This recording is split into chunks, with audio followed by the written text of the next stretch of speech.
എനിക്ക് 3 ആൺമക്കളാണ്. എൻ്റെ വീട്ടിൽ നിന്നാണ് ആ കോൺസെപ്റ്റിൻ്റെ ഐഡിയ വന്നത്. വീട്ടിലെപ്പോഴും അറിയാലോ 3 ആൺമക്കളെ വളർത്തിക്കൊണ്ട് വരാനുള്ള ബുദ്ധിമുട്ട്.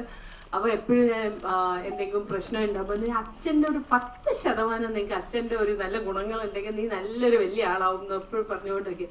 നീ യു ഷുഡ് ലേൺ ഫ്രം അച്ഛൻ്റെ ക്വാളിറ്റീസ്, അച്ഛൻ്റെ ഇത് എടുക്കുക എന്നൊക്കെ എപ്പോഴും ഞാൻ പറഞ്ഞുകൊണ്ടിരിക്കുക. അപ്പം എപ്പോഴും ഒരു for me he is a perfect husband, father, son, everything, and I wanted my children also to have the same value system തന്നെ വേണം എന്ന് എനിക്ക് ഭയങ്കര ആഗ്രഹം.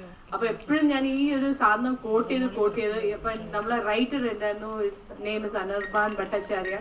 അദ്ദേഹം ഒരു കോൺസെപ്റ്റ് പറഞ്ഞു, I will write a story with this concept. അങ്ങനെ ഈ സ്റ്റോറി വീവ് ചെയ്തത് ഇറ്റ് ഇസ് ബിക്കോസ് എൻ്റെ വീട്ടിലത്തെ കാര്യങ്ങളൊക്കെ കണ്ടിട്ട് അങ്ങനെ വീവ് ചെയ്ത് വന്ന സ്റ്റോറിയാണ്. അതാണ് മലയാളീകരിച്ചിട്ട് സഞ്ജീവ് ശിവൻ എഴുതിയത്. അങ്ങനെ that is the way this. Yes, thank you so much. And actually എനിക്ക് 3 ചോദ്യങ്ങളാണുള്ളത്. അത് കഴിഞ്ഞിട്ട് ഞാൻ നിങ്ങളെ നമ്മുടെ മീഡിയ ടീമിന് വിട്ടുകൊടുക്കും, കാരണം അവർക്കും കുറേ അധികം വിശേഷങ്ങൾ അറിയാനുണ്ട്. അടുത്തായിട്ട് ഞാൻ പ്രകാശ് സാറിൻ്റെ അടുത്താണ് ചോദിക്കാൻ ആഗ്രഹിക്കുന്നത്. NFDC എന്ന് പറയുന്ന ഈ ഒരു ഓർഗനൈസേഷൻ സത്യം പറഞ്ഞിട്ടുണ്ടെങ്കിൽ ഇന്ത്യയിലെ തന്നെ കുറേ അധികം ഫിലിം മേക്കേഴ്സിന് ഒരു ഹോം ആയിട്ടുള്ള ഒരു സ്പേസ് ആണ്. ആൻഡ് എന്തുകൊണ്ടാണ് ഇങ്ങനെ ഒരു മൂവിയെ നമ്മൾ സപ്പോർട്ട് ചെയ്യണം, ത്രൂ ഔട്ട് നമ്മൾ പ്രൊഡക്ഷൻ ആയിക്കോട്ടെ എന്തെങ്കിലും നമ്മൾ കൂടെ വേണം എന്ന് ഡിസൈഡ് ചെയ്യാനായിട്ട് തോന്നിയത്? എല്ലാവർക്കും നമസ്കാരം. എനിക്ക് മലയാളം അറിയാം, പക്ഷേ സംസാരിച്ചിരി പാടാണ്. So I will speak in English. So congratulations Deepthi and Sanjeev for this wonderful feel-good movie. And as you know, the NFDC, National Film Development Corporation, has been engaged in producing meaningful cinema. Now this year happens to be the golden jubilee year of NFDC, and we have produced so many wonderful films, which is part of the India's cinema history. So we are very glad that this film is releasing this week, Achappa's album, and that in Malayalam. As it is, there are very few less children's film, which are getting made, and that's why it is very important that we support such a film. And I think what we saw just now is such a thoroughly enjoyable film, and that's what we are committed to producing more and more. Yes, thank you so much sir. And last but not the least, actually നമ്മൾ മലയാളികൾക്ക് ഏറ്റവും വലിയ അനുഗ്രഹം എന്ന് പറയുന്നത് നമ്മളുടെ distributors ആണ്. ഇത്രയും നല്ല ഡിസ്ട്രിബ്യൂട്ടേഴ്സ് ഉള്ളത് കൊണ്ടാണ് കുറേ മൂവീസ് നമ്മളിലേക്ക് എത്താൻ പറ്റുന്നത്. അതുപോലെ തന്നെയാണ് നമ്മളുടെ ഈ മൂവി നമ്മളിലേക്ക് എത്തിച്ച സുജിത് സാർ അവിടെയുണ്ട്. അപ്പോൾ സാറിൻ്റെ അടുത്താണ് എൻ്റെ അടുത്ത ചോദ്യം. യെസ്, ഡ്രീം ബിഗ് ഫിലിംസ് എന്ന് പറയുന്ന നമ്മൾ ഈ ഒരു ഡിസ്ട്രിബ്യൂഷൻ ഹൗസ് അല്ലെങ്കിൽ സാറിൻ്റെ ഈ ഒരു വെഞ്ചറിന് എന്തുകൊണ്ടാണ് ഡിസൈഡ് ചെയ്തത് ദാറ്റ് ഈ ഒരു ഫിലിം ഞാൻ മലയാളികളിലേക്ക് എത്തിച്ചു കഴിഞ്ഞിട്ടുണ്ടെങ്കിൽ അത് കണക്ട് ചെയ്യാൻ പറ്റും, ആ ഒരു സ്കോപ്പുള്ള ഒരു മൂവിയാണ്, അല്ലെങ്കിൽ എന്തുകൊണ്ടാണ് ഇത് മലയാളികൾക്ക് എത്തണമെന്ന് സാർ ഡിസൈഡ് ചെയ്തത്? First of all thank you all the media people for being here. ലേറ്റായെങ്കിലും എല്ലാവരും ഇവിടെ എത്തി നമ്മളോടൊപ്പം ഈ മൂവി എൻജോയ് ചെയ്തു. അതിന് ഫസ്റ്റ് ഓഫ് ഓൾ താങ്ക്സ്. അതേപോലെ ഈ പ്രസ് മീറ്റിന് ഇവിടെ എത്തിയിരിക്കുന്ന എല്ലാവർക്കും അതിന് തന്നെ നന്ദി പറയുന്നു. സെക്കൻഡ് ടു യുവർ ക്വസ്റ്റ്യൻ, ഈ മൂവി ആക്ച്വലി എനിക്ക് തോന്നുന്നു ഓൾമോസ്റ്റ് ഒരു 5-6 months ബാക്ക് എനിക്ക് NFDCയിൽ നിന്നും അവർ വിളിച്ചിട്ട് എനിക്കൊരു സ്ക്രീനർ അയച്ചു തന്നു. ഈ ഒരു മൂവി ഒന്ന് കണ്ടിട്ട് can you evaluate and do you think that it is feasible to release this movie in theatres, അതിൻ്റെ ഒരു ഫീഡ്ബാക്ക് തരണമെന്ന് എന്നോട് പറഞ്ഞു. അപ്പോൾ ഞാൻ ഈ പടം കണ്ടിട്ട് എനിക്ക് ആക്ച്വലി ഭയങ്കരമായിട്ട് ഞാൻ എൻജോയ് ചെയ്തു. വീട്ടിലിരുന്നൊരു വീക്കെൻഡ് ഇരുന്ന് കണ്ടതാണ്. I really like the movie. അപ്പം കുറേ നൊസ്റ്റാൾജിക് ആയിട്ടുള്ള മൊമെൻറ്റ്സ്, ഇമോഷൻസ് എല്ലാം കിട്ടി. അപ്പോൾ എനിക്ക് തോന്നി ഡെഫിനറ്റ്ലി എനിക്ക് 2 ആൺകുട്ടികളാണ്, അപ്പോൾ അവരും കാണണം. അതേപോലെ കുറേ ആളുകൾക്ക് ഈ പടം കണക്റ്റ് ആവുമെന്ന് എനിക്ക് തോന്നിയത് കൊണ്ട് I definitely recommended them that this movie should get a good theatrical release. അപ്പോൾ അത് ഞാൻ അവരോട് അറിയിച്ചു. And they were more than happy to associate with us. And thank you sir, thank you interesting Dream Big Films for giving an opportunity to bringing this movie to theatres, not only in Kerala, ഇത് all India നമ്മൾ ഈ 24th release ചെയ്യാണ്. So എനിക്ക് നിങ്ങളോടെല്ലാം പറയാനുള്ള ഒരേ ഒരു humble request ഇത്ര മാത്രമേ ഉള്ളൂ. 100% ഷുവർ ദാറ്റ് നിങ്ങളെല്ലാവരും ഒരു എൻജോയ് ചെയ്ത് കണ്ട മൂവിയാണ്. സോ ഇതിന് നമുക്ക് കിട്ടാൻ പറ്റുന്ന ഏറ്റവും വലിയ മാർക്കറ്റിംഗ് ടൂൾ എന്ന് പറയുന്നത് യുവർ വേർഡ് ഓഫ് മൗത്ത് ആണ്. നിങ്ങൾക്ക് അറിയാവുന്ന 2 പേരോടോ 3 പേരോട് നിങ്ങളിത് പറയുകയാണെങ്കിൽ, അല്ലെങ്കിൽ നിങ്ങളുടെ സോഷ്യൽ മീഡിയ സ്പേസിൽ ഇതിനെക്കുറിച്ച് 2 വാക്ക് നിങ്ങൾ കമൻറ്റ് ചെയ്യുകയാണെങ്കിൽ, അതായിരിക്കാം ഈ മൂവിക്ക് കിട്ടുന്ന ഏറ്റവും വലിയ സപ്പോർട്ടും ബ്ലെസ്സിങ്ങും. ഡെഫിനറ്റ്ലി ഇതേപോലത്തെ മൂവികൾ നമ്മുടെ കുട്ടികൾ കാണണമെന്ന അതിയായ ആഗ്രഹം എനിക്കുണ്ട്, അതേപോലെ നിങ്ങൾക്ക് ഉണ്ടാവുമെന്ന് എനിക്കറിയാം. അപ്പം ഈ രീതിയിലെങ്കിലും നിങ്ങൾ ഇതിനെ സപ്പോർട്ട് ചെയ്യുക. And especially to the media people, നിങ്ങളുടെ സപ്പോർട്ടും ഉണ്ടാവണമെന്ന് ഹംബിളി റിക്വസ്റ്റ് ചെയ്യുന്നു. Thank you. Yes, thank you so much sir. അപ്പോൾ എൻ്റെ 3 ചോദ്യങ്ങൾ അവിടെ കഴിഞ്ഞിരിക്കുകയാണ്. ഇനി എനിക്കറിയാം നമ്മളുടെ മല്ലിയുടെ അടുത്ത് ചോദിക്കാൻ ചോദ്യങ്ങളുണ്ട്, ഋഷി കുട്ടേട്ടൻ്റെ അടുത്ത് ചോദിക്കാനായിട്ട് ചോദ്യങ്ങളുണ്ട്, കുട്ടേട്ടൻ്റെ അമ്മയുടെ അടുത്ത് ചോദിക്കാനായിട്ട് കുറേ ചോദ്യങ്ങളുണ്ട്. അങ്ങനെ എല്ലാവരുടെ അടുത്തും നമുക്ക് കുറേ വിശേഷങ്ങൾ അറിയാനുണ്ടല്ലേ. അപ്പോൾ over to the media team over here. നിങ്ങളുടെ ക്വസ്റ്റ്യൻസ് എല്ലാം ആൻസർ ചെയ്യാനായിട്ടുള്ള ഒരു സെഷനാണിത്, നമ്മുടെ Q&A സെഷനാണ്. സോ നമ്മുടെ മൈക്സ് അവൈലബിൾ ആണ്. ആർക്കാണ് ചോദ്യം ചോദിക്കണേന്ന് വെച്ചാൽ നമ്മൾ മൈക്ക് പാസ് ചെയ്യുന്നതായിരിക്കും.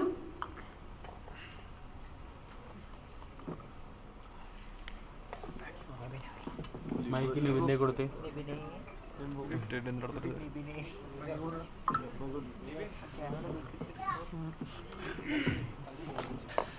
ഡയറക്ടറെ അടുത്ത് അപ്പം ഈ പറഞ്ഞ പോലെ തന്നെ ഒരുപാട് ഫാസ്റ്റ് ട്രാക്കിൽ പോകുന്ന സിനിമകളാണ് നമ്മൾ കണ്ടോണ്ടിരിക്കുന്നത്. അപ്പൊ അതിൽ നിന്നൊരു ചേഞ്ച് ആയിട്ട് നമുക്ക് ഫാമിലി ആയിട്ട് എൻജോയ് ചെയ്യാനായിട്ട് ഒരു 2 മണിക്കൂർ പോകുന്ന പോലും അറിയാതെ എൻജോയ് ചെയ്യാൻ അത് ചെറിയൊരു പ്രോസസ് അല്ല അത്.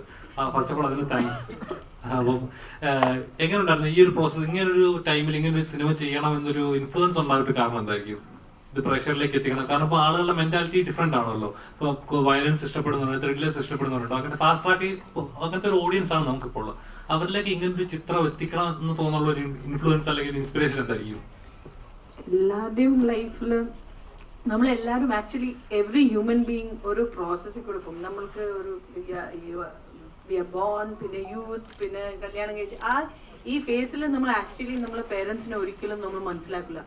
നമ്മൾ പിന്നെ കല്യാണം കഴിച്ച് നമ്മളെ പിള്ളേരാകുമ്പോഴത്തേക്കാണ് ആക്ച്വലി നമ്മളെ പേരൻസിനെ മനസ്സിലാക്കുന്നത്. സോ ഈ ഒരു സ്റ്റേജ് ഓഫ് ലൈഫ്, നമ്മളുടെ സൈക്കിൾ ഓഫ് ലൈഫ്, നമ്മളെല്ലാവരും പോകുന്ന സ്റ്റേജ് ഓഫ് ലൈഫാണ്. സോ ഈ ഒരു സബ്ജക്റ്റ് എല്ലാവരും irrespective of language, whether it is Malayalam, Tamil, Telugu, ഒരു any state people will identify. എന്താന്ന് വെച്ചാൽ ഇത് എല്ലാവരും വീട്ടിൽ നടക്കുന്ന സംഭവമാണ്.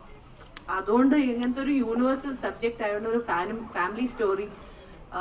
പിന്നെ ഞാൻ ഡൈ ഹാർഡ് ഒരു ഫാമിലി പേഴ്സൺ ആയതുകൊണ്ട് I thought I could relate it better. അതുകൊണ്ടാണ് ഞാൻ ആ സ്റ്റോറി വായിച്ചപ്പോഴത്തേക്ക് സഞ്ജീവേട്ടൻ പറഞ്ഞ് ഞാൻ ഈ പടം ചെയ്തോട്ടെ എന്ന് ചോദിച്ചപ്പോൾ സഞ്ജീവേട്ടൻ ഇൻസ്റ്റന്റ് ഒരു സ്പ്ലിറ്റ് സെക്കൻഡ്സ് പോലും ചിന്തിക്കാണ്ട് അപ്പം തന്നെ പറഞ്ഞു ചെയ്തോ എന്ന് പറഞ്ഞു. അപ്പൊ അങ്ങനെയാണ് ഞാൻ ഈ കോൺസെപ്റ്റിലെത്തിയത്. എങ്ങനെ ഉണ്ടായിരുന്നു ഇങ്ങനെ സബ്ജക്ട് കേട്ട സമയത്ത് ഫസ്റ്റ് മൈൻഡ് വന്നത്? ഇപ്പം ഇതിന്റെ ഇന്റർവ്യൂലായ സമയത്ത് എന്റെ ഫ്രണ്ട് എന്നോട് ചോദിച്ചു, അതായത് ഇപ്പം അളിയ നിനക്കിപ്പം ഇതേപോലെ അവസരം കിട്ടുവാണ് ഇന്റർവ്യൂ ചെയ്യാനായിട്ട്, അല്ലെങ്കിൽ ഇതിന്റെ സ്ഥാനത്തേക്ക് നിനക്ക് പോകാനായിട്ട് എന്തായിരിക്കും ചേഞ്ച് ചെയ്യുക? പെട്ടെന്ന് എനിക്കത് സ്ട്രൈക്ക് ചെയ്തു, അങ്ങനെ ഒരു ചേഞ്ച് ചെയ്യാനായിട്ട് ഒരു അവസരം കിട്ടുവാണ് എന്തായിരിക്കും? അപ്പൊ ഒരു നമ്മളെ ഒരു ടൈം ലൂപ്പിൽ കൊണ്ടുവന്ന ഒരു പ്രോജക്റ്റ് വരുന്ന ഒരു വേറൊരു ഫീലിംഗ് ആയിരുന്നു, പഴയ നൊസ്റ്റാൾജിക്ക്. എങ്ങനെ ഈ പ്രോജക്റ്റ് കേട്ട സമയത്ത് എന്തൊക്കെയായിരുന്നു? ആദ്യമേ പറയാൻ, ദീപ്തി ചേച്ചി എൻ്റെ വളരെ അടുത്തൊരു സുഹൃത്താണ്. അപ്പോൾ ഇത് ആ ഒരു ടീമിൻ്റെ കൂടെ എൻ്റെ 2ാമത്തെ പടമാണ്. NFDCയുടെ പ്രൊഡക്ഷനിൽ തന്നെയുള്ള കേശു നാഷണൽ കിട്ടിയ പടം. കുറേ വർഷങ്ങൾക്ക് മുമ്പേ സഞ്ജീവേട്ടൻ ഡയറക്റ്റ് ചെയ്ത സിനിമയിൽ ഞാൻ അഭിനയിച്ചിട്ടുണ്ടായിരുന്നു. അപ്പോൾ അത് കഴിഞ്ഞിട്ട് ദീപ്തി ചേച്ചി ഡയറക്റ്റ് ചെയ്യണ ഈ സിനിമ പ്ലാൻ ചെയ്തപ്പോഴത്തേക്ക് എൻ്റെ അടുത്ത് പറഞ്ഞു, ഞങ്ങളിങ്ങനെ ഒരു സിനിമ പ്ലാൻ ചെയ്യുന്നുണ്ട്, കഥ കേൾക്കുമെന്ന് പറഞ്ഞു. ഞാൻ എന്നിട്ട് വീട്ടിൽ, ഞങ്ങൾ ദീപ്തി ചേച്ചിയുടെ വീട്ടിലിരുന്നിട്ട് ഇവരെനിക്ക് കഥ പറയാണ്. എനിക്ക് കഥ പറഞ്ഞപ്പോൾ എനിക്ക് 2ാമതൊരു നിമിഷം ആലോചിക്കേണ്ടി വന്നില്ല. ദീപ്തി ചേച്ചി പറഞ്ഞതുപോലെ ഞാനൊരു അമ്മയാണ്, എനിക്കൊരു കുട്ടിയുണ്ട്. അപ്പോൾ അത് കഥ തുടങ്ങുന്നത് തന്നെ ഞങ്ങൾ ശരിക്കും അത് കഥ പറഞ്ഞുകൊണ്ടിരുന്നപ്പോൾ ഞങ്ങൾ ചിരിക്കുകയായിരുന്നു. കാര്യം എനിക്കത് കണക്ട് ചെയ്യാൻ പറ്റും. ഇതൊക്കെ തന്നെയാണ് എൻ്റെ വീട്ടിലും എൻ്റെ ചുറ്റിലുള്ള വീട്ടിലും ഒക്കെ നടക്കുന്നത് ഇതാണ്. അപ്പൊ അങ്ങനെയാണ് പോകുന്നത്. അപ്പൊ ആ കഥ തുടങ്ങുന്നത് തന്നെ നമുക്കിങ്ങനെ റിലേറ്റ് ചെയ്യാൻ പറ്റുന്ന കുറേ കാര്യങ്ങളിലൂടെയാണ് പോകുന്നത്. ഈ പറഞ്ഞ 80s ആ ഒരു 80s ജനിച്ചിട്ടുള്ള, ഈ ഒരു കാലഘട്ടത്തിൽ ജനിച്ചിട്ടുള്ള ഒരാളാണ് ഞാൻ. അപ്പൊ ഈ കഥയിൽ പറയുന്ന ആ കാലഘട്ടം എനിക്ക് കൃത്യമായിട്ട് അറിയാം. ഇപ്പോഴത്തെ കുട്ടികളുടെ ഇപ്പൊ കടന്നു പോകുന്ന, എനിക്കതുകൊണ്ട് ഭയങ്കര എളുപ്പമായിരുന്നു അത് കണക്ട് ചെയ്യാൻ. പിന്നെ ടൈം ട്രാവൽ, അത് ഭയങ്കര ഇൻട്രസ്റ്റിംഗ് ആയിരുന്നു. നമുക്കൊരിക്കലും അതിലേക്ക് ട്രാവൽ ചെയ്ത് പോകാൻ പറ്റില്ല അല്ലേ. പക്ഷേ ഞാൻ എപ്പോഴും എനിക്കിഷ്ടമാണ് ഇത്തരത്തിലുള്ള സിനിമകൾ അല്ലെങ്കിൽ ഇത്തരത്തിലുള്ള കഥകളൊക്കെ വായിക്കാനും. അപ്പോൾ എനിക്കിത് കേൾക്കുമ്പോൾ ഏറ്റവും ഇൻട്രസ്റ്റിംഗ് ആയിട്ട് തോന്നിയത് ഇപ്പോഴത്തെ ഒരു കാലഘട്ടം, അതും 2 കാലഘട്ടത്തിലെ 2 കുട്ടികൾ. പിന്നെ അതിനൊരു മോറലുണ്ട്, നമ്മളത് പറയാൻ ശ്രമിക്കുന്നത് തന്നെ. ഇന്നത്തെ കുട്ടികളിൽ ഒരുപാട് നന്മയുണ്ട്, പഴയ കാലഘട്ടത്തിലുള്ളവരിലും ഒരുപാട് നന്മയുണ്ട്. ആ ഒരു സാഹചര്യം മാറുന്നതിനനുസരിച്ച് ഒരുപാട് മാറ്റങ്ങൾ വരും. അപ്പൊ ഇതില് പറഞ്ഞു പോകുന്ന ഒരുപാട് കാര്യങ്ങളുണ്ട്. എത്രയൊക്കെ ആയാലും നമ്മൾ ചില മൂല്യങ്ങളെ മുതിർന്നവരും മുറുകെ പിടിക്കുകയും കുട്ടികൾ ആഗ്രഹിക്കുന്ന കാര്യങ്ങൾക്കും എപ്പോഴും ആ ഒരു വാല്യൂ കൊടുക്കണം. അതിനനുസരിച്ച് വേണം ഇത് എല്ലാം എല്ലാവരും ചേർന്ന് ഒരുമിച്ച് പോകുമ്പോൾ മാത്രമാണ് ഒരു കുടുംബം നന്നായിട്ട് പോകുന്നത് എന്ന് പറയുന്ന കുറേ അധികം നല്ല മൂല്യങ്ങൾ എടുത്തു പറയാന്നുള്ള ഈ ഒരു വളരെ കുറച്ച് സിനിമകൾ മാത്രമാണ് ഈ ഒരു കാലഘട്ടത്തിൽ അങ്ങനെ വരുന്നത്. അപ്പോൾ അങ്ങനത്തെ ഒരു സിനിമയുടെ ഭാഗമാവാൻ പറ്റുന്നതെന്ന് പറയുന്നത് എനിക്ക് വളരെ വലിയ സന്തോഷമായിരുന്നു. പിന്നെ ഏറ്റവും എടുത്തു പറയേണ്ടതെന്ന് പറഞ്ഞാൽ ഞങ്ങളുടെ അപ്പുവിൻ്റെ ഒരു പെർഫോമൻസ് തന്നെയാണ്. ഞാൻ ഈ സിനിമ കണ്ടു കഴിഞ്ഞപ്പോഴത്തേക്ക് എനിക്ക് ആ സിനിമയുടെ ഞങ്ങൾ അഭിനയിക്കുന്ന അത്രയും സമയത്ത് എനിക്കൊരു വേറൊരാളായിട്ട് എനിക്ക് തോന്നിയിട്ടേ ഇല്ല. അപ്പോൾ എനിക്ക് ശരിക്കും എൻ്റെ മകൻ്റെ പേരും അപ്പു എന്നാണ് വിളിക്കുക. അപ്പൊ അതുകൊണ്ട് തന്നെ അതൊക്കെ എനിക്ക് ആ ഒരു തുടക്കത്തിലെ കണക്ഷൻ. അപ്പൊ ഞങ്ങൾക്കിടയിൽ ഒരു അമ്മ മകൻ അങ്ങനത്തെ ഒരു ബന്ധമുണ്ട്, ആ ഒരു സ്നേഹബന്ധമാണ്. അപ്പൊ ചേച്ചി എന്നെ പൂർണ്ണമായിട്ടും അങ്ങ് ഏൽപ്പിച്ചു, ഇനി മുതൽ മോനാണ് നോക്കിക്കൂ എന്ന് പറഞ്ഞു. അപ്പൊ അത് ശരിക്കും ഒരുപാട് എടുത്ത് സഹായിച്ചു എന്ന് പറയാം.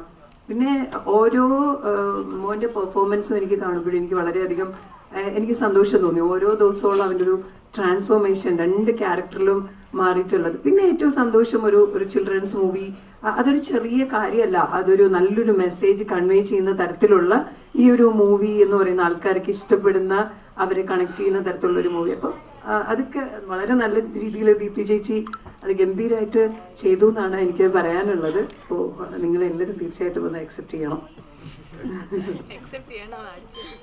ഹലോ, മോനോടാണ് ബ്രോ. അപ്പം ചോദിക്കാനുള്ളതെന്ന് വെച്ചാൽ ഇപ്പോൾ ഇതിനു മുന്നേ ഒരുപാട് സിനിമകൾ ചെയ്തിട്ടുണ്ട്. അപ്പോൾ ഈ സിനിമയിലോട്ട് വരുമ്പോൾ 2 കാലഘട്ടമാണ് അഭിനയിക്കുന്നത്.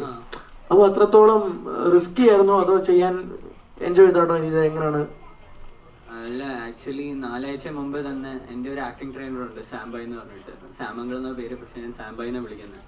അപ്പോൾ നമ്മളാണെങ്കിൽ കൂടെ ഇരുന്ന് he train me for acting. എന്നിട്ട് നമ്മൾ 4 ആഴ്ച ഷൂട്ട് തുടങ്ങുന്നതിൻ്റെ മുമ്പ് സ്റ്റാർട്ടഡ് പ്രാക്ടീസിങ് 2 കാലഘട്ടത്തിൻ്റെ എന്ന് വെച്ചാൽ it should be contrasting characters. അതുകൊണ്ട് നമ്മൾ ഡയലോഗ് ഡെലിവറി, ആക്ഷൻസ്, സ്ലാങ് എല്ലാം കൂടെ ഇരുന്ന് പ്രാക്ടീസ് ചെയ്യുമായിരുന്നു continuously, not even a break on Sunday. എന്നിട്ട് അത് ചെയ്തിട്ട് ഈ പ്രാക്ടീസ് കണ്ടിന്യൂസ്ലി ആൻഡ് ദെൻ പക്ഷെ ഷൂട്ട് തുടങ്ങി കഴിഞ്ഞിട്ട് ഒരു ബ്രേക്ക് ഉണ്ടായി.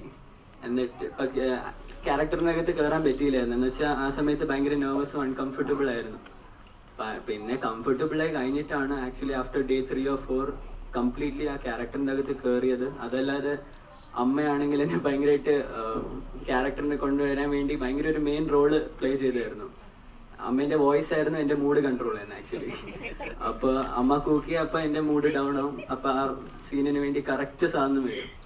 അപ്പോൾ സാംബായ്, അച്ഛൻ, അമ്മ, NFDC, അത് കഴിഞ്ഞിട്ട് ഉമേഷ് അങ്കിൾ, അനിർബാൻ അങ്കിൾ എല്ലാവരും ഒരു മേജർ റോള് പ്ലേ ചെയ്തായിരുന്നു for my performance and hopefully it's good. Also Priyanka ചേച്ചിയോട് വർക്ക് ചെയ്ത എക്സ്പീരിയൻസ് എങ്ങനെ ഉണ്ടായിരുന്നു? Priyanka aunty just like she said എൻ്റെ അമ്മേനെ മാതിരിയായിരുന്നു. ആക്ച്വലി അമ്മ എപ്പോഴും എന്നെ എന്ന് വെച്ചാൽ കരയിപ്പിക്കും. ഞാൻ ആക്ച്വലി കരഞ്ഞായിരുന്നു ചില സീൻസിൽ, അത് അമ്മേൻ്റെ കാരണമായിരുന്നു. എന്നിട്ട് അമ്മ എന്നെ മൂഡ് ഓഫ് ആക്കുമ്പോൾ ഞാൻ പ്രിയങ്ക ആൻറ്റി അടുത്ത് പറയും. എന്നിട്ട് ആൻറ്റി ആണെങ്കിൽ എന്നെ കംഫർട്ട് ചെയ്തിട്ട് അമ്മ എടുത്ത് പോയി, നീ എന്തിനാ മോനെ അങ്ങനെ ചെയ്തത് എന്നൊക്കെ, അങ്ങനെ ചേച്ചി എന്തിനാ മോനെ അങ്ങനെ ചെയ്തത് എന്നൊക്കെ പറയുമായിരുന്നു. അപ്പോൾ same, she was like a mother to me. Even we had many combination roles. ഒരു പാട്ട് പാടി ഉറക്കുന്ന, that was also I liked it a lot actually. Also ഇതിനകത്ത് ഈ ഒരുപാട് ഇപ്പം ലൈഫിൽ ഉണ്ടാകേണ്ട ഓരോ ക്വാളിറ്റീസിനെ പറ്റി നമ്മൾ പറയുന്നുണ്ട്. ഇപ്പം അച്ഛൻ്റെ അടുത്ത് പറയുന്ന കാര്യങ്ങൾ, അമ്മയുടെ അടുത്ത് എങ്ങനെ ആയിരിക്കണം എന്നുള്ളത്. സോ ഇതൊക്കെ ജീവിതത്തിലൊരു ടെക്സ്റ്റ് ബുക്ക് പോലെ തോന്നുന്നുണ്ടോ? അല്ലെങ്കിൽ ഇതൊക്കെ ജീവിതത്തിലേക്ക് അഡാപ്റ്റ് ചെയ്യാൻ പറ്റുന്ന കുറെ കാര്യങ്ങളാണ്? വാല്യൂസ് നമ്മൾ ജനിക്കുമ്പോൾ തന്നെ നമുക്ക് കിട്ടുന്ന ഒരു സാധനമാണ്. അമ്മയും അച്ഛൻ bring me up like that, അങ്ങനെ തന്നെ വാല്യൂസും കിട്ടും. അപ്പോൾ അതിൻ്റെ ഒരു പ്രോസസ്സ് എന്ന് പറഞ്ഞാൽ അഡാപ്റ്റ് ചെയ്യും. അതല്ലാതെ it's not something which you get suddenly. It's something which you're brought up in. Yeah. പിന്നെ ഇപ്പൊ ഈ സിനിമയിലെ കഥാപാത്രത്തിനെ പറ്റി നോക്കുവാണെങ്കിൽ ഡബിൾ ആണ് ചെയ്തിരിക്കുന്നത്. രണ്ടും രണ്ട് ഡിഫറെന്റ് ടൈം ലൈൻ മാത്രമല്ല, ക്യാരക്ടർ നോക്കി കഴിഞ്ഞാൽ രണ്ട് ഗ്രാഫാണ്, രണ്ട് ക്യാരക്ടറാണ്. ഒന്ന് ഇപ്പൊ ജെൻസി അപ്ഡേറ്റഡ് ആയിട്ടുള്ള ഒരു ക്യാരക്ടർ, ഭയങ്കര ഓൾഡ് ഇന്നസെന്റ് ക്യാരക്ടർ. അപ്പൊ ഈ രണ്ട് പരിപാടി, രണ്ട് ക്യാരക്ടർ മാറ്റി മാറ്റി ചെയ്യുമ്പോൾ അത് എങ്ങനെ ഉണ്ടായിരുന്നു? അല്ലെങ്കിൽ അത് റെഫറൻസ് എന്തെങ്കിലും എടുത്തിട്ടുണ്ടായിരുന്നോ? റെഫറൻസ് അങ്ങനെ ഇല്ലായിരുന്നു. ആക്ച്വലി ഞാൻ കമൽഹാസന്റെ ഒരു പടം കണ്ടായിരുന്നു, വേർ ഹി പ്ലേസ് 4 roles. പടത്തിന്റെ പേര് മറന്നു, മൈക്കിൾ മദൻ കാമരാജൻ. അത് എനിക്ക് ഭയങ്കരമായിട്ട് ഇഷ്ടപ്പെട്ടു. എന്നിട്ട് ആക്ച്വലി അതിന്റെ ഒരു ഹിന്ദി വേർഷൻ ഞാനൊരു കണ്ടായിരുന്നു, ഒരു റീമേക്ക്. എന്നിട്ട് ക്വസ്റ്റ്യൻ പിന്നെ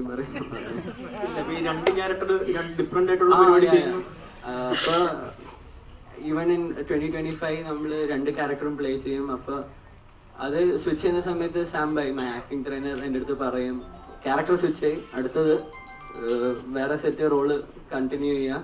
എന്നിട്ട് അതിന് ഡയലോഗ്സ് നമ്മൾ പ്രാക്ടീസ് ചെയ്യും, ലഞ്ച് ബ്രേക്കിലിരുന്ന് പ്രാക്ടീസ് ചെയ്യും. എന്നിട്ട് ഇംപ്രവൈസേഷൻ ഉണ്ടെങ്കിൽ അത് ചെയ്യും.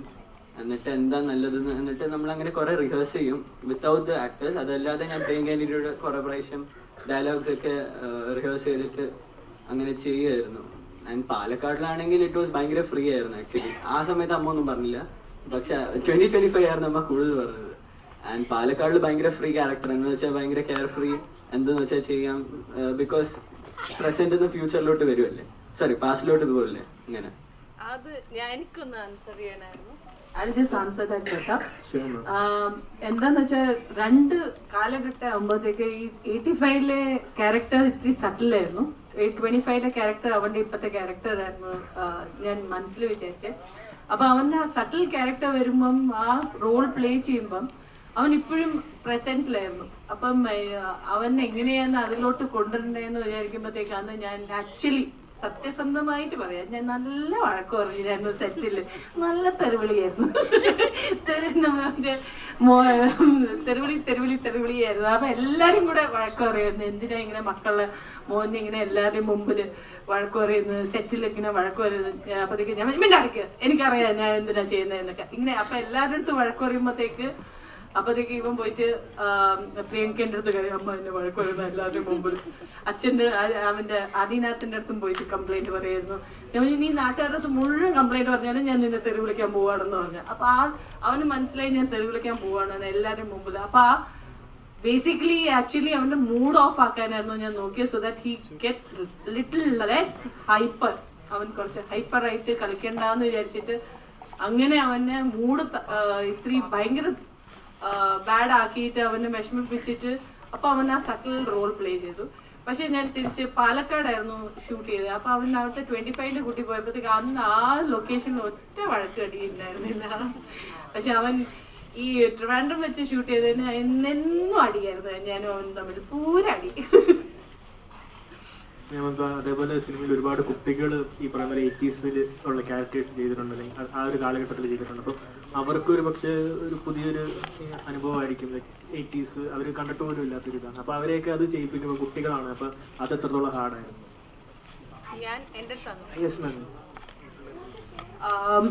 കുറെ ലൈക്ക് 80s-ലെ പിള്ളേർ ആക്ച്വലി നോക്കുമ്പോഴത്തേക്ക് ഇറ്റ് ഇസ് ഒരു ഫാമിലി പോലെയായിരുന്നു ആ concept. If you look at it, കുറേ പിള്ളേര്, അത് നമ്മളെ ചെറുപ്പകാലം എനിക്ക് അതായിരുന്നു ഓർമ്മ. നമ്മൾ ഫുൾ ചുറ്റും പിള്ളേര്, നമ്മൾ വീട്ടിൽ കയറില്ലായിരുന്നു. ഇപ്പൊ നമ്മൾ get out of the house, അവർ ഐപാഡ് എന്നാണ് കളിക്കുന്നത്, നമ്മൾ ചവിട്ടിയൊക്കെ പുറത്താക്കണം, അങ്ങനെയൊക്കെയാണ് ഇപ്പത്തെ അവസ്ഥ. നമ്മളൊക്കെ വീട്ടിൽ കയറുമ്പോ ഈ സമയത്താണോ വീട്ടിൽ കയറുന്നത് എന്നൊക്കെ ഉള്ള അവസ്ഥയായിരുന്നു. അപ്പം ഞാൻ റിയലൈസ് ചെയ്ത എന്റെ ചെറുപ്പത്തിൽ നമ്മൾ എന്തെല്ലാമായിരുന്നു ആസ് എ ഗ്യാങ് ചെയ്തോണ്ടിരുന്നത്, അതാണ് ചെയ്യേണ്ടത്. അപ്പൊ ഈ പിള്ളേരൊക്കെ വരുമ്പോഴത്തേക്ക് ഇവരുടെ കയ്യിൽ ഫോൺസ് ഒന്നും ഇല്ല, ഇവരെല്ലാരും ഒരുമിച്ച് കളിക്കുക, ഒരുമിച്ച് ഇപ്പോഴും ഇപ്പം പ്രീമിയറിന് വന്നപ്പോഴും ഇവരെല്ലാരും ഒരുമിച്ച് തന്നെ ഇരുന്ന് സംസാരിക്കുക, അതൊക്കെ ചെയ്യായിരുന്നു. ദേ വർ റീലിവിങ് ദ സെയിം സിറ്റുവേഷൻ. അപ്പം ഒരു സീൻ കൺസീവ് ചെയ്തിട്ട് അത് എക്സിക്യൂട്ട് ചെയ്യുമ്പം ഇവർ ഓട്ടോമാറ്റിക്കലി ആ ഒരു മൊമെന്റിലാണ്, ഇവർ ആ ഫേസിലായിരുന്നു അവർ. അതുകൊണ്ട് അത് എക്സിക്യൂട്ട് ചെയ്യാൻ എനിക്ക് അധികം പാടുപെട്ടില്ല, ഈസി ആയിരുന്നു. ആരുടെയും കയ്യിൽ ഫോൺ ഉണ്ടായിരുന്നില്ല, പാലക്കാടിലെ റേഞ്ച് ഇല്ലായിരുന്നു, അതുകൊണ്ട് അവർക്ക് ഈസി 100% ഈസി ആയിട്ട് handle 85 scene. മാം അതേപോലെ ഈ ഹിയർ മാം മാം ഇപ്പോഴത്തെ ഒരു ജനറേഷനെ സംബന്ധിച്ച് ഇപ്പം എന്താ പറയുക ഈ പറഞ്ഞ അഫെക്ഷൻ അല്ലെങ്കിൽ ഒരു ഭയങ്കര കെയറിംഗ് ആയിട്ടുള്ള ഒരു ടൈപ്പ് ഓഫ് ഇതല്ല. ഒന്ന് പറഞ്ഞ രണ്ടിന് പേരൻസിനെ പോലും അറ്റാക്ക് ചെയ്യുന്ന ഒരു സൊസൈറ്റിയിലാണ് നമ്മൾ ജീവിക്കുന്നത്. ഇപ്പൊ ആക്സസിബിലിറ്റി കൂടുന്നതനുസരിച്ച് ഈ പറഞ്ഞ ഒരു അഫെക്ഷൻ കുറയുന്നതായിട്ട് ഫീൽ ചെയ്യുന്നുണ്ട്. അപ്പൊ അത് അങ്ങനെ ഒരു ലോകത്ത് ജീവിക്കുമ്പോൾ ഇതേപോലെ ഒരു സിനിമയ്ക്ക് എത്രത്തോളം ഒരു പ്രാധാന്യം പ്രയോറിറ്റി ഉണ്ടെന്ന് തോന്നുന്നുണ്ടോ? ഈ cinema actually one way it is communicating that നമ്മൾ ഈ എക്യുപ്മെന്റ്സ്, നമ്മൾ ഐപാഡ് ആയിക്കോട്ടെ, നമ്മളെ ഫോൺ ആയിക്കോട്ടെ, മോർ ദാൻ എനിത്തിങ് ആ സിനിമയിൽ പറഞ്ഞ ഡയലോഗില് കമ്മ്യൂണിക്കേഷൻ, ഈ എക്യുപ്മെന്റ്സ് ഒക്കെ ഉണ്ടാവും നമ്മളെ ലൈഫിൽ. കണ്ടപ്പോ പണ്ട് കാലത്ത് നമ്മളൊരു ചെറിയ ടി വിയിൽ 25 പേര് കാണുമായിരുന്നു. ഇപ്പൊ ഒരു വലിയ ടി വിയിൽ ആകെ ഒരു തലയെ കാണുന്നുള്ളൂ. അത് ബിക്കോസ് ഓഫ് ദ ബോണ്ടിങ് ഇല്ലാത്തതുകൊണ്ടാണ്, ഫാമിലി തമ്മിൽ കമ്മ്യൂണിക്കേഷൻ ഇല്ലാത്തതിന്റെ പേരിലാണ്. The day you have that communication, bonding and this thing, അപ്പൊ ഈ എക്യുപ്മെന്റ്സ് ആവശ്യമില്ല. എന്റെ വീട്ടിൽ തന്നെ അത് ബാൻഡാണ്, ഡൈനിങ് ടേബിളിൽ ബാൻഡാണ്, അങ്ങനെയൊക്കെ. It is how you communicate with your children. നമ്മളുടെ നമ്മൾ ആ ട്രാൻസ്പെറൻസി ഇൻ റിലേഷൻഷിപ്പ് വെച്ച് കഴിഞ്ഞാൽ ഐ തിങ്ക് എല്ലാ ഫാമിലിയിലും ആ ഒരു ബോണ്ടിങ് ഉണ്ടാവും എന്നാണ്. സംസാരിക്കണമല്ലോ, നമുക്ക് ചുരണ്ടി നോക്കാൻ പറ്റില്ലല്ലോ മക്കളുടെ മനസ്സിൽ എന്താ, മക്കൾക്ക് നമ്മുടെ മനസ്സിൽ അറിയാൻ പറ്റില്ല. അപ്പൊ നമ്മൾ ക്ലിയർ ആയിട്ട് പറയണം പിള്ളേരുടെ എനിക്ക് വിഷമായി, അങ്ങനെ പറയാൻ പാടില്ല. അല്ലെങ്കിൽ പിള്ളേർക്കും വന്ന് കമ്മ്യൂണിക്കേറ്റ് ചെയ്യാലോ, അമ്മ ഇങ്ങനെ വേണം അങ്ങനെ വേണം. അത് ആ ഒരു ട്രാൻസ്പെറൻസിയും കമ്മ്യൂണിക്കേഷൻ വെച്ച് കഴിഞ്ഞാൽ ഐ ഡോണ്ട് തിങ്ക് ഇപ്പോഴത്തെ ഒരു ഫാമിലിയിലും ആ ഇഷ്യൂസ് ഉണ്ടാവും എന്ന്. എഴുത്തിനെ കുറിച്ച് ഒന്നും പറഞ്ഞില്ല. ഈ കൺസെപ്റ്റ് എങ്ങനെ വന്നു?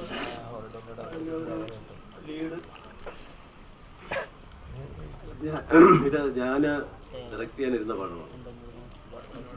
ഇത് അനിൽബാൻ ഭട്ടാചാര്യൻ്റെ ഏറ്റവും അടുത്ത ഫ്രണ്ടാണ്. ഞങ്ങൾ തമ്മിൽ more than 60 to 70 ഡോക്യുമെൻ്ററീസ് ആക്റ്റീവാക്കി ചെയ്ത ആൾക്കാരാണ്. സോ ഒരു ചിൽഡ്രൻസ് ഫിലിം ചെയ്യണമെന്ന് അച്ഛൻ ചിൽഡ്രൻസ് ഫിലിം ഒരുപാട് ചെയ്യായിരുന്നു. അച്ഛൻ പാസ് ചെയ്ത് കഴിഞ്ഞതിന് ശേഷം ചിൽഡ്രൻസ് ഫിലിം അറ്റ്ലീസ്റ്റ് ഒരു ചിൽഡ്രൻസ് ഫിലിം അങ്ങനെ ഒരു വർഷം ശിവൻസിൻ്റെ ഇതിൽ നിന്ന് വരണമെന്നൊരു ആവശ്യമുണ്ട്. അങ്ങനെ ഒരു എൻ്റെ പക്ഷേ ആ സമയത്ത് ഒരു യുണീക്കായിട്ടൊരു സാധനം പറയണം, അല്ല സാധാരണ ഒരു കാര്യം പറഞ്ഞ കാര്യം.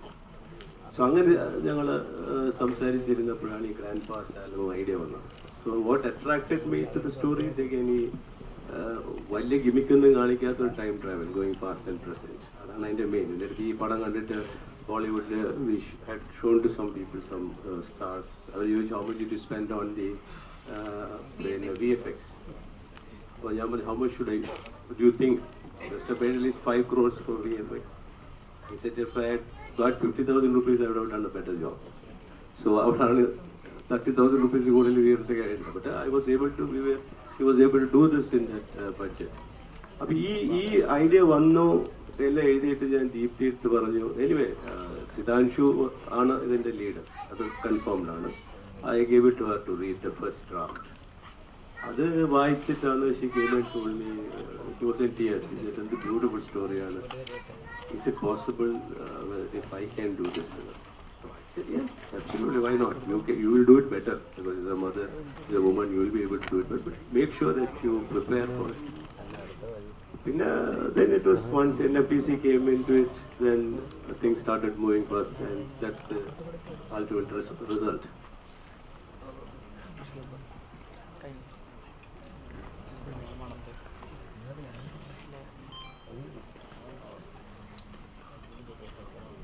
ആക്ച്വലി എനിക്ക് അഞ്ജന മാമിൻ്റെ അടുത്ത് ഒരു ചോദ്യം ചോദിക്കാനുണ്ട്. ബിക്കോസ് ഇത്രയും മൂവീസിലൊക്കെ ആക്ട് ചെയ്താണ് ഏറ്റവും കൂടുതൽ നമ്മളെ കുറേ ചിരിപ്പിക്കുന്ന റോൾസ് ആയിട്ടാണ് നമ്മളുടെ അടുത്തോട്ട് എത്തിയിരിക്കുന്നത്. ആൻഡ് അതിൽ നിന്ന് ചെറിയൊരു ലീപ്പാണ് ടുവേർഡ്സ് ദിസ് റോൾ. ബിക്കോസ് ആ ഒരു അച്ഛമ്മേനായിട്ടുള്ള ആ ഒരു ബോണ്ടിങ് കാണിക്കുന്നുണ്ട്, അമ്മേനായിട്ടുള്ള ഒരു ബോണ്ടിങ് കാണിക്കുന്നത്. അപ്പോൾ എങ്ങനെ ഉണ്ടായിരുന്നു ഈ ഒരു മൂവി ആയിട്ടുള്ള ഒരു എക്സ്പീരിയൻസ്? ഞാൻ ആദ്യമേ തന്നെ സാറിനോടും ചേച്ചിയോടും, പ്രത്യേകിച്ച് ചേച്ചിയോടും ഒരുപാട് നന്ദി. ചക്ര ഉമ്മ, അതാണ് എനിക്ക് പറയാനുള്ളത്. എന്നുവെച്ചാൽ ഞാൻ ഈ ഒരു ഫാമിലിയുടെ കൂടെ ഇതിപ്പോൾ 2ാമത്തെ മൂവിയാണ്. ചേച്ചി ഈ മൂവിയിലേക്ക് വിളിച്ചപ്പോൾ എന്നെ വിളിച്ചു, നിനക്ക് ഞാനൊരു നല്ലൊരു ക്യാരക്ടർ തരാണ്, നീ ഇത്രയും നല്ല കോമഡി അല്ലേ ചെയ്തത്, നല്ലൊരു ക്യാരക്ടർ തരാണ്, സന്തോഷം. NFTC മൂവിയാണ്. ഓക്കെ, 2 കാലഘട്ടത്തിലാണ്, മോൻ്റെ അമ്മയായിട്ടാണ്, സന്തോഷം. അപ്പോഴും ഓക്കെ ഓക്കെ, കാരണം നമ്മളെ വർക്കിന് വിളിക്കുമ്പോൾ അങ്ങനെയാണല്ലോ. പക്ഷെ സത്യം പറയാ, ഞാൻ ആ ലൊക്കേഷനിൽ എന്നിട്ട് പെട്ടെന്ന് വർക്ക് കഴിഞ്ഞു എൻ്റെ ഒരു സങ്കടം കേട്ടോ. കാര്യം നമ്മളൊരു ലൊക്കേഷനിൽ പോയൊരു ഫീലൊന്നും അല്ല. ചേച്ചിയും സാറും മക്കളോട് എത്രത്തോളം അറ്റാച്ച്ഡ് ആണോ, എത്ര ലവിങ് ആണോ, ആ ഒരു ഇത് ശരിക്കും ആ മോനിൽ ഞാൻ ഇവരുടെ ഫസ്റ്റ് മൂവി ചെയ്തപ്പോഴേ എനിക്ക് മനസ്സിലായത്. കാരണം നമ്മൾ പ്രത്യേകിച്ച് ചൈൽഡ് ആർട്ടിസ്റ്റൊക്കെ വരുമ്പോഴത്തേക്കും നമുക്ക് പെട്ടെന്ന് അങ്ങനെ അടുക്കൂല കുട്ടികൾ, പ്രത്യേകിച്ച് ഈ കാലഘട്ടത്തിൽ. പക്ഷെ മോൻ ഫസ്റ്റ് മൂവി ചെയ്തപ്പോൾ തന്നെ ഞങ്ങളൊരു പുഴയുടെ സൈഡിൽ കൂടെ നടന്നു പോകുമ്പോൾ മോൻ വീണ് കിടക്കുന്ന അങ്ങനെ ഒരു ഷോട്ടുണ്ട് നമ്മുടെ ഫസ്റ്റ് മൂവിയിൽ. അതിലെല്ലാം മോൻ ചെയ്ത് നമ്മളായിട്ട് അത്ര അറ്റാച്ച്ഡ് ആയിപ്പോയി. കാര്യം കുറേ വർഷങ്ങളായിട്ട് നമ്മൾ പരിചയമുള്ളത് പോലെ ഒരു ഇത് സ്വന്തം മോൻ്റെ ഒരു ഫീലാണ്. അതുകൊണ്ട് എനിക്ക് ഈ മൂവി ചെയ്തപ്പോഴും എനിക്ക് അങ്ങനെ ഒരു ഇത് തോന്നില്ല. കാര്യം എനിക്ക് അവിടെ ഏറ്റവും കൂടുതൽ സപ്പോർട്ടായിട്ട് ഫീൽ ചെയ്തത് മോൻ തന്നെയാണ്.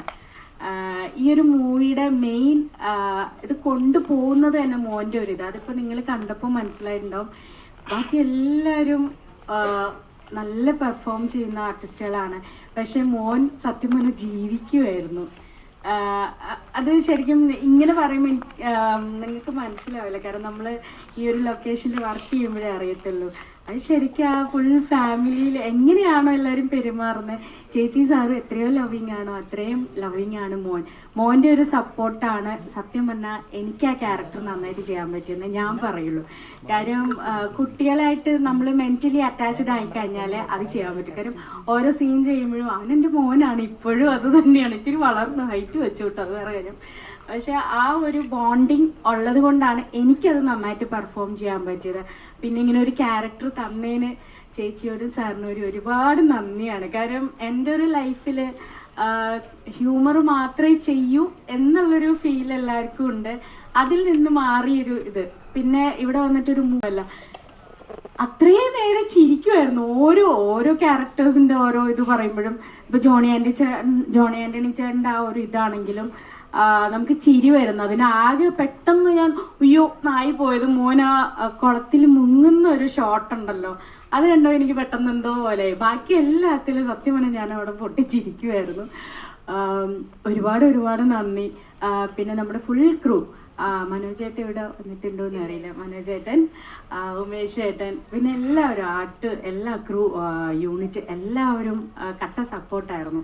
കാര്യം നമ്മൾ ഷൂട്ടെന്നുള്ള ഫീലല്ല, ഞാൻ പറഞ്ഞില്ലേ, നമ്മളൊരു ഫാമിലിയിൽ പോയിട്ട് എൻജോയ് ചെയ്തു അത്രയും ദിവസവും. കാര്യം നമ്മുടെ ലൈഫിലൊന്നും അനുഭവിച്ചിട്ടില്ലാത്ത കുറേ കാര്യങ്ങളാണ്. ഊഞ്ഞാലാട്ടവും ഇത്രയും കുടുംബക്കാരൊന്നിച്ചപ്പോൾ എനിക്കൊന്നും അങ്ങനത്തെ ഒരു ഭാഗ്യം കിട്ടിയിട്ടില്ല. ഇത്രയും ആൾക്കാർ ഓണത്തിന് സദ്യ ആണെങ്കിലും ഓരോ ഷോട്ട് ഞാൻ ചേച്ചിയോട് പറഞ്ഞിരുന്നു. ആ കുട്ടികളെല്ലാവരും കൂടെ രാത്രി ഇരുന്നിട്ട് പേടിപ്പിക്കുന്ന ഒരു ഷോട്ട്സ് ഒക്കെ ഇല്ലേ, അതൊന്നും ശരിക്കും ഇന്നത്തെ കുട്ടികൾക്കൊന്നും അങ്ങനെ ഒരു എക്സ്പീരിയൻസ് ഉണ്ടോ എന്ന് പോലും എനിക്കറിയില്ല. അതൊക്കെ ഭയങ്കര ഓരോ ഷോട്ട്സ് ആണെങ്കിലും എൻജോയ് ചെയ്തു. എല്ലാവരും തിയേറ്ററിൽ വന്നിരുന്ന് കാണണം എന്നാണ് എനിക്ക് പറയാനുള്ളത്. ഞങ്ങൾ എല്ലാവരെയും അനുഗ്രഹിക്കണം. Yes, thank you so much. But last but not the least, I would like to ask Karun sir just one thing. We know NFDC is the apex of Indian cinema, and if NFDC decides that we are going to take care of all the production related thing for a movie, then it has to be a movie that will connect a lot of people. It has to be a movie that has a lot of value. So on behalf of NFDC, what would you like to tell the audience that who are going to potentially watch the movie? First of all, I would like to say that there are very few movies nowadays which you can enjoy with your entire family. And NFDC is very proud to produce movies which you can enjoy with your children, with family. It's so nice to see a theatre which is full of all the kids and all the press together and enjoying this. And I'm hoping that this also translates into the upcoming, when our movie is releasing on 24th. So yeah, I feel production and distribution and being with a movie it's a journey. It's a set of emotions. of the filmmakers and of NFDC, and we are happy to associate with diverse projects across different regional languages. So if I have to add, we are just currently producing so many different languages, and this is one of the gems that we found from the south, and this has been shot in your own god city of Kerala. So please shower all your love. And just want to add last that our advance booking is now open from tomorrow. So please book and enjoy with your entire family.